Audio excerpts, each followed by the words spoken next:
প্রিয় দর্শক, বিজ্ঞাপন বিরতির পর আবারও হাজির হয়েছি আপনাদের প্রিয় অনুষ্ঠান জনতার ভাবনায়। শুনবো আরও কিছু সাধারণ মানুষের মূল্যবান বক্তব্য। আসলে আমরা জানি যে দেশে এখন বিশৃঙ্খলা বাড়ছে, এদিকে রাজনৈতিক দলগুলোর মধ্যেও আমরা বিভেদ দেখছি। কারণ সবচেয়ে বড় দল বিএনপি চাচ্ছে যে দ্রুত সময়ের মধ্যে নির্বাচন, জামাত চাচ্ছে যে আরও কিছুদিন পরে, ছাত্ররা চাচ্ছে যে শেখ হাসিনা সহ আওয়ামী লীগের বিচার না হলে নির্বাচন হবে না। আসলে আপনি সাধারণ মানুষ হিসেবে কেমন নির্বাচন চাচ্ছেন, কতদিনের মধ্যে নির্বাচন চাচ্ছেন? ধন্যবাদ আপনাকে। দেশের মধ্যে বিভিন্ন জায়গায় বিশৃঙ্খলা দেখা দিচ্ছে, কারণ ধরেন এখনও প্রশাসনের মধ্যে আওয়ামী লীগের দোসররা এখনও রয়ে গেছে। ধরেন এটা একটি নির্বাচনের মাধ্যমে যখন একটি সরকার আসবে, এদেরকে ধরেন বিচারের আওতায় আনবে। বিচারের আওতায় আনার পরে সেই যে শূন্য স্থানগুলো রয়ে গেছে সেগুলো পূরণ হবে। আর আপনি বললেন নির্বাচনের কথা, ধরেন দেশের এখনও জনগণ নির্বাচনটা ধরেন অনেক দিন ধরে গণতান্ত্রিক নির্বাচন হয় না, অনেক জনগণই ভোট দিতে পারে নাই। এখন অতি শীঘ্রই জনগণ তার ভোট দেওয়ার অধিকার ফিরে পেতে চাচ্ছে। আপনি দেখেন বিভিন্ন জনগণের কথাই এখন নির্বাচন।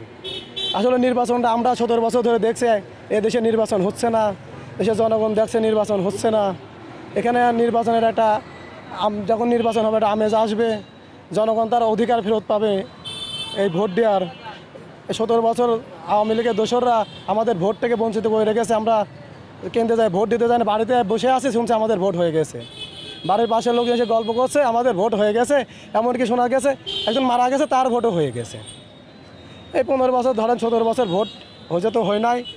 আমাদের জনগণের চাওয়া, ডক্টর ইউনূসের কাছেও চাওয়া, তিনি সংস্কারের পাশাপাশি অতি শীঘ্রই যাতে নির্বাচনটা আগায়, নির্বাচনটা শেষ করতে পারে তার পরিকল্পনা বা তার কী চিন্তাধারা আছে নির্বাচন থেকে পরিষ্কারভাবে একটা আমাদের নির্দিষ্ট সময় দিক দেওয়ার মাধ্যমে অতি শীঘ্রই আমাদের জনগণের অধিকার ফেরত দিতে হবে।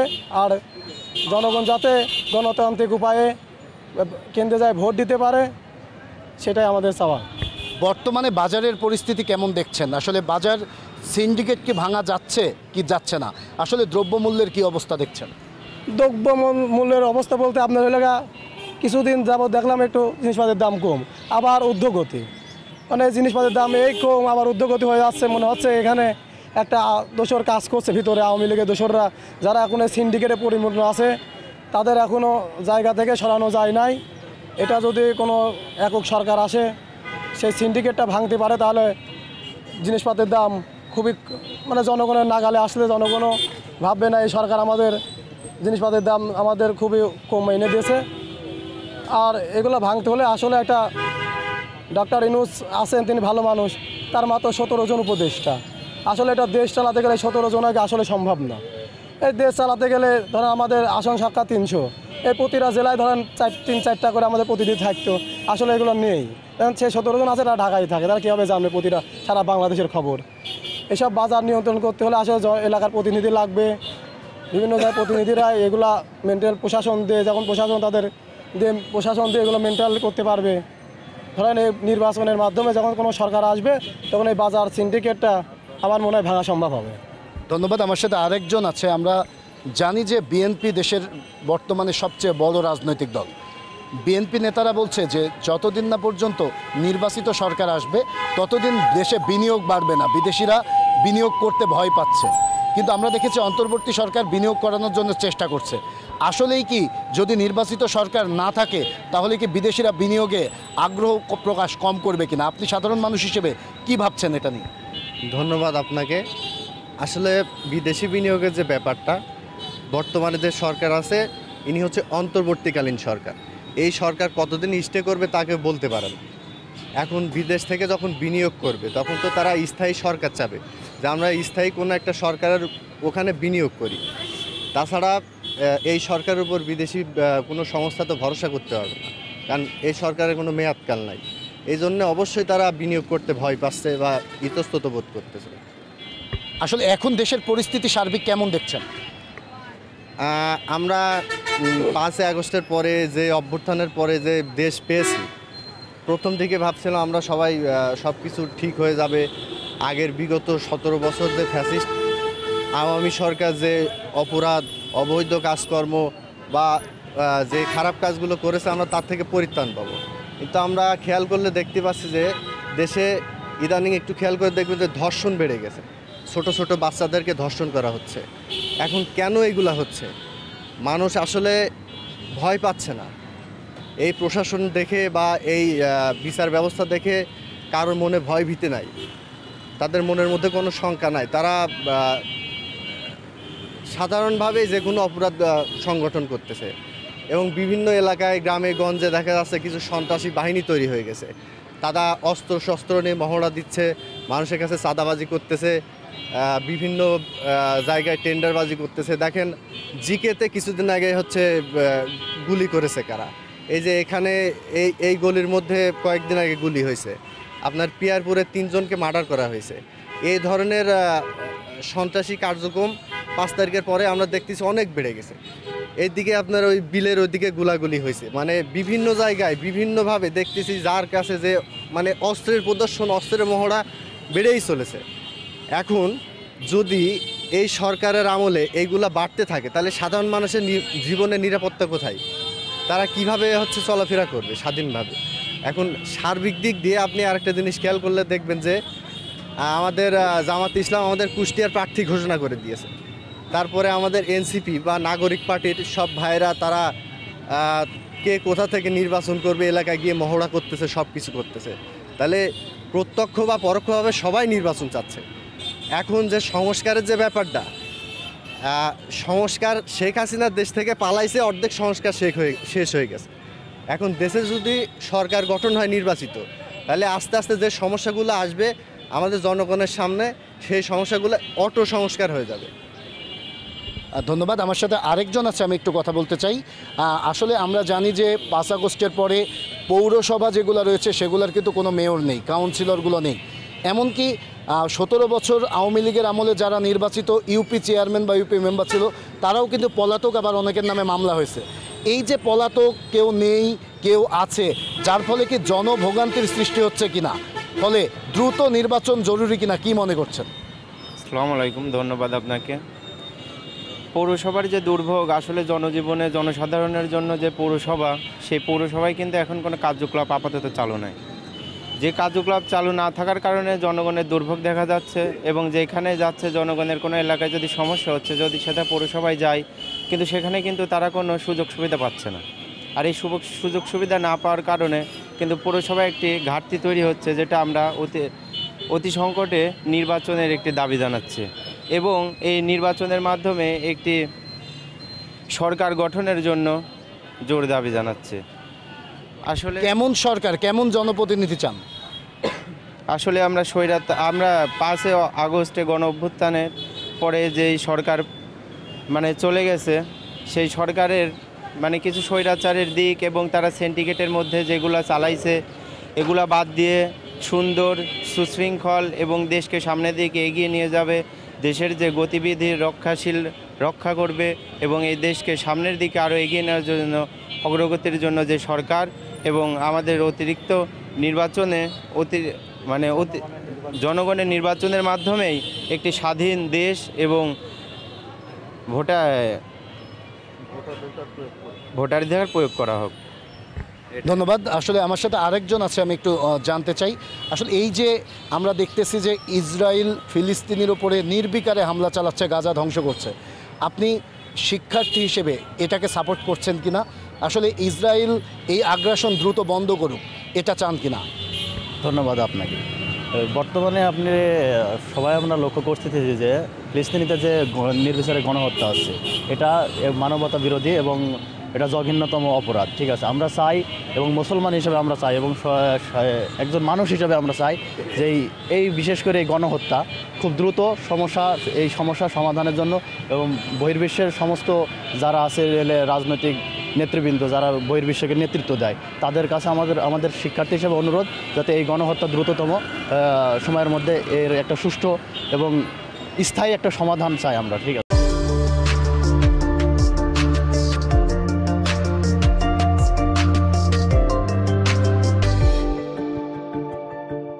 প্রিয় দর্শক, দেশ টিভির নিয়মিত আয়োজন জনতার ভাবনায় স্বাগত জানাচ্ছি। কুষ্টিয়া থেকে আমি নাহিদ হাসান তিতাস। দেশের সমসাময়িক রাজনীতি, অর্থনীতি ও সামাজিক বিষয় নিয়ে কী ভাবছে সাধারণ মানুষ, তাই তুলে ধরি এই আয়োজনে। আজকে শুনবো কুষ্টিয়ার সাধারণ মানুষ কী ভাবছে এসব বিষয় নিয়ে। আসলে এই যে বর্তমানে দেশ যেভাবে চলছে, আসলে কুষ্টিয়ার আইন শৃঙ্খলা পরিস্থিতি, অর্থনৈতিক পরিস্থিতি কেমন দেখছেন, আসলে কেমন যাচ্ছে সব কিছু? আপনাকে ধন্যবাদ। আমরা যে 5 আগস্টে ফ্যাসিস্ট যে হাসিনা সরকার পতন হয়েছে, তারপরে দেশের যে গণতন্ত্র ফিরে এসছে, কিন্তু আমরা প্রকৃত অর্থে দেশের সেই গণতন্ত্রকে দেখতে পাচ্ছি না। ঠিক আছে, দ্রব্যমূল্যের ঊর্ধ্বগতি, ঠিক আছে, চালের দাম ঊর্ধ্বে আকাশ ছোঁয়া হয়ে গেছে এবং বেশ কিছু জিনিস, তেলের এই দামগুলো এখনও নিয়ন্ত্রণে নিয়ে আসতে পারছে না সরকার। তো সেই জন্যে সেখান থেকে আমরা চাই যে একটা গণতান্ত্রিক প্রক্রিয়ায়, ঠিক আছে, নির্বাচনের মাধ্যমে দেশের গণতন্ত্রকে আবার পুনরুদ্ধার করার জন্য। ঠিক আছে, আসলে এই যে আমরা জানি যে দীর্ঘ 17 বছর আওয়ামী লীগের ব্যবসায়ীদের একটা সিন্ডিকেট ছিল, তারা বাজারকে নিয়ন্ত্রণ করত। আসলে এই সিন্ডিকেট কি ভাঙা গেছে কিনা, আর এদের কারণেই কি এই দ্রব্যমূল্যের এই অস্থিরতা কিনা, কি মনে করছেন? জি, এই সিন্ডিকেট এখনও পুরোপুরিভাবে ভাঙা সম্ভব হয়নি। ঠিক আছে, আওয়ামী লীগের ফ্যাসিস্টরা এখনও দেশে অবস্থান করছে। ঠিক আছে, তারা বিভিন্নভাবে দেশের মধ্যে ষড়যন্ত্র করার চেষ্টা করছে। তো একটা নির্বাচিত সরকারই পারে এই ফ্যাসিস্টদেরকে উৎখাত করতে। তাই আমি বলতে চাই যে সকল দলের মত নিয়ে খুব দ্রুততম পন্থায় একটা সুষ্ঠু নির্বাচনের মাধ্যমে দেশের গণতন্ত্র ফিরিয়ে আনা এবং দেশের বাজার ব্যবস্থা, অর্থনীতি, পুঁজিবাদ সব কিছু আবার পুনরুদ্ধার করার জন্য। ধন্যবাদ। আমার সাথে আরেকজন আছে, আমি একটু কথা বলতে চাই। আসলে এই যে বর্তমানে আমরা দেখছি কুষ্টিয়ায় মাঝে মাঝেই গুলির ঘটনা ঘটছে, হত্যাকাণ্ডের মতো ঘটনা ঘটছে, জনগণের মধ্যে আতঙ্ক বিরাজ করছে। আসলে আপনারা সাধারণ মানুষ কেমন দেখছেন? আইন শৃঙ্খলা বাহিনীর সহায়তা পাচ্ছেন কিনা, কি মনে করছেন যে কিভাবে এটা কন্ট্রোল করা যাবে? ধন্যবাদ আপনাকে। আসলে আপনি জানেন কুষ্টিয়াতে এমন ঘটনা একাধিকবার ঘটেছে। এই যে কিছুদিন আগে, 1-2 দিন আগে একজনের বাসায় গুলি করছে, তার কিছুদিন আগে 3 জন মানুষকে গুলি করে হত্যা করা হয়েছে। তো এই ব্যাপারগুলোতে আসলে আইন শৃঙ্খলা পরিস্থিতি অবনতির দিকে যাচ্ছে। আইন শৃঙ্খলা পরিস্থিতি আমরা কোনো উন্নতি দেখছি না। আপাত দৃষ্টিতে যেই উন্নতিটা প্রয়োজন সেই উন্নতি নাই। আর আরেকটি ব্যাপার হচ্ছে যে প্রশাসনিক যে সাহায্যের কথা আপনারা বললেন, আমরা বিভিন্ন সময় বিভিন্ন জায়গা থেকে তথ্য পাই রাত্রে রাস্তাঘাটে ছিনতাই হচ্ছে। প্রশাসন কিন্তু অ্যাক্টিভলি কাজ করছে না। আপনিও হয়তো বা জানেন, আপনি যেহেতু একজন গণমাধ্যম কর্মী, আপনার কাছে অনেক তথ্যই থাকে। আমাদের ছিনতাই বেড়ে গেছে, চুরি বেড়ে গেছে, বিভিন্ন জায়গায় মোটরসাইকেল চুরি হচ্ছে, গাড়ি চুরি হচ্ছে, মানুষজনের টাকা পয়সা ছিনিয়ে নেওয়া হচ্ছে, ব্যাংকের সামনে ছিনতাই হচ্ছে। এই ঘটনা কিন্তু আমাদের কুষ্টিয়াতে চলমান। এবং শুধু কুষ্টিয়া না, আপনি সংবাদ মাধ্যমগুলোতে বা নিউজ পেপারগুলোতে দেখলে দেখবেন সারা বাংলাদেশেই এমন আইন শৃঙ্খলা পরিস্থিতির বিশৃঙ্খল অবস্থা চলমান, এগুলো চলছে। তো এখান থেকে আসলে জনগণের উত্তরণ প্রয়োজন। জনগণ যে এত রক্ত দিল, এত আন্দোলন করলো, তাদের তো নিরাপত্তার জন্যে, কিন্তু এত কিছুর পরে কি আমরা সেই জনগণের নিরাপত্তা নিশ্চিত করতে পেরেছি? আমার মনে হয় না যে আমরা বা প্রশাসন বা বর্তমান যেই অন্তর্বর্তীকালীন সরকারে যিনি আছেন তিনি অবশ্যই ভালো মানুষ, কিন্তু তিনি এই সবগুলাকে ম্যানেজ করে উঠতে পারছেন না আমার মনে হয়। আসলে তাহলে কি মনে করছেন, আসলে কি করণীয় এখন আমাদের? আসলে এখানে বা করণীয় বলতে 18 কোটি মানুষের দেশ আমাদের। 18 কোটি, এখানে বিভিন্ন মত, বিভিন্ন জাত, বিভিন্ন ধর্মের মানুষ এখানে বাস করে। তো এইখানে এই মানুষগুলোর মধ্যে সমন্বয় করতে হইলে এই মানুষগুলোর ম্যান্ডেটের কোনো সরকারকে প্রয়োজন। এই মানুষগুলো যদি প্রত্যক্ষ ভোট দিয়ে কাউকে নির্বাচিত করে, শুধুমাত্র আমাদের বিশ্বাস, সাধারণ জনগণের বিশ্বাস, সেই সরকারই পারবে এই পরিস্থিতিগুলোকে নিয়ন্ত্রণ করতে। কারণ তার সাথে জনগণের সম্পৃক্ততা থাকবে, জনগণের সমর্থন থাকবে। আর জনগণের সমর্থন ব্যতীত এত বড় দেশে, এত বড় মানুষের দেশে কোনো কিছু করা সম্ভব নয়। হ্যাঁ, উনি ভালো মানুষ, আমাদের ইউনূস সাহেব অবশ্যই ভালো মানুষ, উনি পৃথিবীব্যাপী ওনার পরিচিতি আছে, কিন্তু আসলে রাষ্ট্র চালানো আর উনি যেভাবে ওনার পরিচিতি সেভাবে চালানো তো জিনিসটা এক না। রাষ্ট্র একটা বড় ব্যাপার, ঠিক আছে?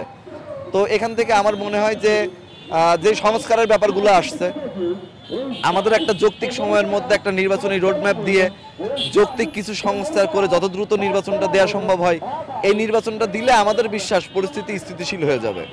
ধন্যবাদ। আমার সাথে আরেকজন আছে, আমি একটু কথা বলতে চাই। সরকার বলছে যে আসলে তারা সংস্কারের পরে নির্বাচন দিতে চায়, ছাত্ররাও বলছে সংস্কারের পরে নির্বাচন তারা চাই। কিন্তু বিএনপি বাংলাদেশের বর্তমানে সবচেয়ে জনপ্রিয় এবং সবচেয়ে বড় দল। তারা বলছে যে যৌক্তিক সংস্কারের পরে নির্বাচন হোক, নির্বাচিত সরকারই এই সংস্কার শেষ করবে।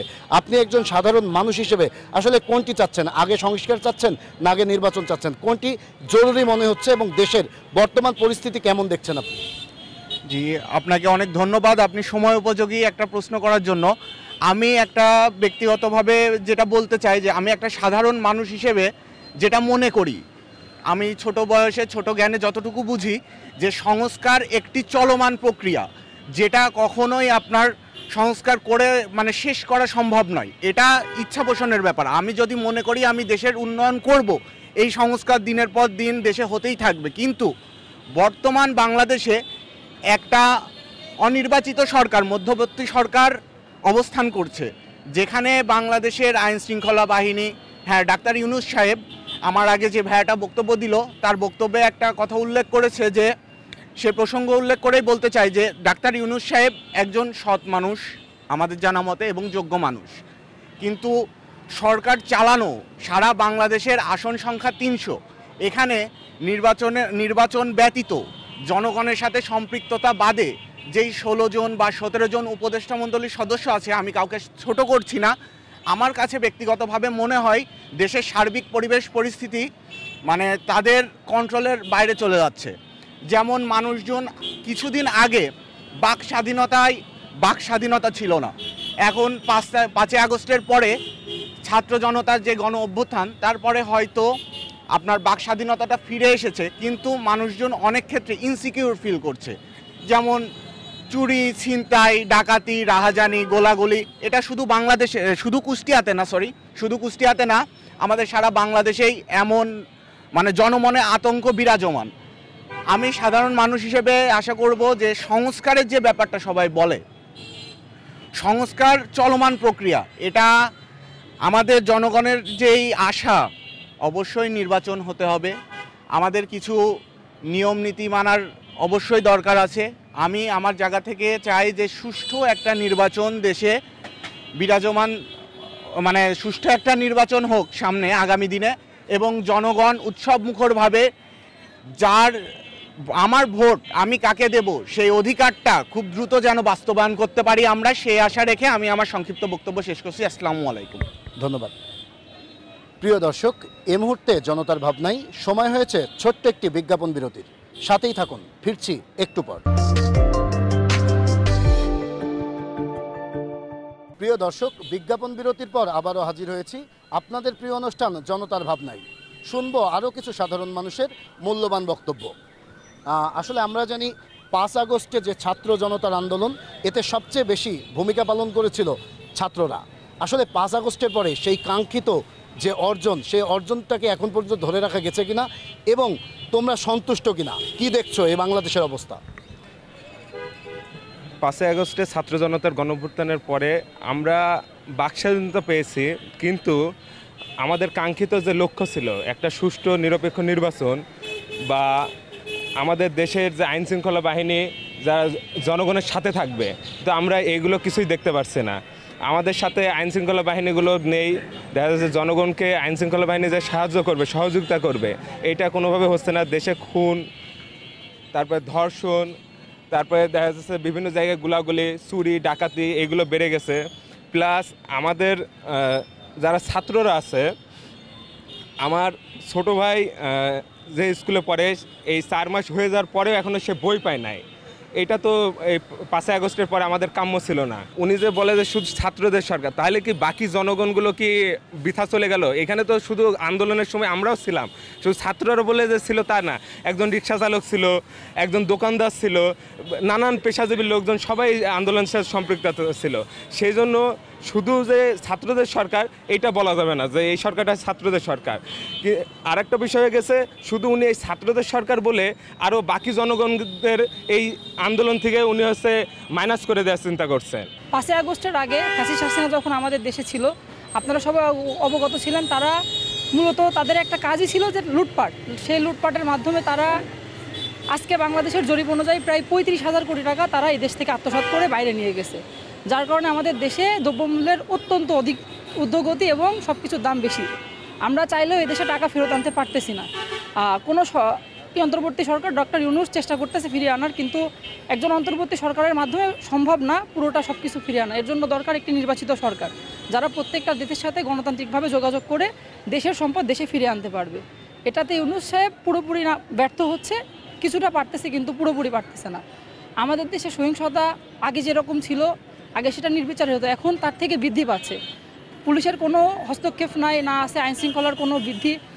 সকল ক্ষেত্রে আমরা বৈষম্য দেখতে পাচ্ছি। আগেও যেই সমস্যাগুলো বাংলাদেশে দেখা যেত, বর্তমানে কমের থেকে বেশি দেখা যাচ্ছে। বর্তমানে আইনশৃঙ্খলা বাহিনীতে আমরা দেখতে পাচ্ছি তাদের ভেতরে কোনো একতাবোধ নাই। আমাদের একটা সাধারণ মানুষের একটা নিরাপত্তা, এটা আমরা নিতে পারতেছি না। আমাদের নিজেদের নিরাপত্তা বলতে গেলে শুধু আমরাই, তাছাড়া আমাদের নিরাপত্তা দেওয়ার মতো আমরা বাংলাদেশে কিছু দেখতেছি না। ছাত্র জনতার গণ অভ্যুত্থানের পরে আমাদের যে আকাঙ্ক্ষাটা ছিল যে দেশটা সুন্দর হবে, সম্প্রীতির বাংলাদেশ হবে, সবাই মন খুলে কথা বলতে পারবে, আমরা আমাদের স্বাধীনতাটা পাইছি কথা বলার, কিন্তু স্বাধীনতা বাস্তবায়নের যে মূল উদ্দেশ্যগুলো ছিল সেটা আমরা বাস্তবায়ন করতে পারি নাই। আমরা সকলেই আকাঙ্ক্ষা করি, 5ই আগস্টে অনেকে আমার সামনে চোখের সামনে অনেকে মারা গেছে, সকলেরই আকাঙ্ক্ষা ছিল একটা সুন্দর দেশ, ফ্যাসিস্ট হাসিনাকে সরিয়ে সুন্দর দেশ পুনর্গঠন করা। কিন্তু আমার যেটা মনে হচ্ছে আমরা সেই লক্ষ্যে ব্যর্থ হচ্ছি। আমাদের দেশে আবার এই অন্তর্বর্তী সরকার তার কাজে ব্যর্থ হওয়ার কারণে আমাদের এই দেশে আবার ফ্যাসিস্ট হাসিনার একটা দল আবার আগ্রাসন করার চেষ্টা করছে এবং দেশের ক্ষতি করার চেষ্টা করছে। আমরা সকলেই চাই একটা নির্বাচিত সরকার আসুক দেশে, যে এসে সকল এই অন্যায় কাজগুলোর প্রতিবাদ করুক এবং জনগণের ভোটে নির্বাচিত সরকার দেশের উন্নয়ন করুক, এটাই আমাদের চাওয়া। তুমি একজন শিক্ষার্থী, আর 5 আগস্টে সবচেয়ে বেশি ভূমিকা ছিল এই আন্দোলনে, স্বৈরাচার শেখ হাসিনা সরকারের পতনের মূল ভূমিকাই ছিল ছাত্ররা। আসলে এই যে 5 আগস্টের পরে আওয়ামী লীগের যে সিন্ডিকেট, বাজার সিন্ডিকেট বলো, ব্যবসায়ী সিন্ডিকেট বলো, ঠিকাদারি সিন্ডিকেট বলো, এটা কি আসলে ভাঙা গেছে কিনা, কি দেখতেছো, সার্বিক পরিস্থিতিটা কেমন? ধন্যবাদ আমাকে মন্তব্য সুযোগ দেওয়ার জন্য। আমি একজন জুলাই গণঅভ্যুত্থানে আহত। আমাদের যে গণঅভ্যুত্থান ফ্যাসিস্ট হাসিনাকে পতন করানোর লক্ষ্যে, কিন্তু গত 17 বছর বাজারে যে আওয়ামী সিন্ডিকেট ছিল সেই সিন্ডিকেট এখনও ভাঙেনি। আর এই সিন্ডিকেট ভাঙানোর জন্য প্রয়োজন একটি গণতান্ত্রিক প্রক্রিয়ায় নির্বাচন। আর গণতন্ত্র প্রতিষ্ঠা করতে হলে প্রথমে প্রয়োজন নির্বাচন, জনগণের ম্যান্ডেট যে সরকার প্রয়োজন, আর এই জনগণের সরকারই পারবে বাজারে এই সিন্ডিকেট ভাঙা। আসলে বর্তমানে আইন শৃঙ্খলা পরিস্থিতি কি দেখছো? বর্তমানে আইন শৃঙ্খলা পরিস্থিতি পুরাই ভঙ্গুর। দেশে খুন, গুম, ডাকাতি, গোলাগুলি ইত্যাদি রাজধানী সব বেড়ে চলেছে, কিন্তু এখানে প্রশাসনের কোনো মুভমেন্ট নাই এবং প্রশাসন ভয় পাচ্ছে, কারণ জনগণের কোনো সরকার নেই এবং জনগণের যে প্রতিনিধি, মানে জনগণের ভাষা যারা বুঝবে তারাই পারবে এই প্রশাসন নিয়ন্ত্রণ করতে। আমরা দেখছি যে অনেক দিন পরে, 17 বছর পরে দেশে একটি নির্বাচনের আমেজ দেখা দিচ্ছে, সবাই নির্বাচন চাচ্ছে। আসলে তোমরা এখন তরুণ বয়স, সামনে নির্বাচন নিয়ে তোমাদের আকাঙ্ক্ষা কেমন, কেমন জনপ্রতিনিধি চাও আর কেমন ভোট হোক এটা চাও? আমরা নির্বাচন কমিশনে যে ন্যূনতম যে সংস্কার প্রয়োজন সেই সংস্কারটুকু সম্পন্ন করে দ্রুত নির্বাচন চাই এবং আমরা জনগণের সেই জনপ্রতিনিধি চাই যারা জনগণের ভাষা বুঝবে, জনগণের চাহিদা বুঝবে এবং আমাদের দেশে বেকার সংখ্যা অনেক, যেই জনপ্রতিনিধি বা যে সরকার কর্মসংস্থান বৃদ্ধি করতে পারবে, আমরা সেরকম একটি সরকারই চাই। প্রিয় দর্শক, এ মুহূর্তে সময় হয়েছে আরও একটি ছোট্ট বিজ্ঞাপন বিরতির। সাথেই থাকুন, ফিরছি একটু পর।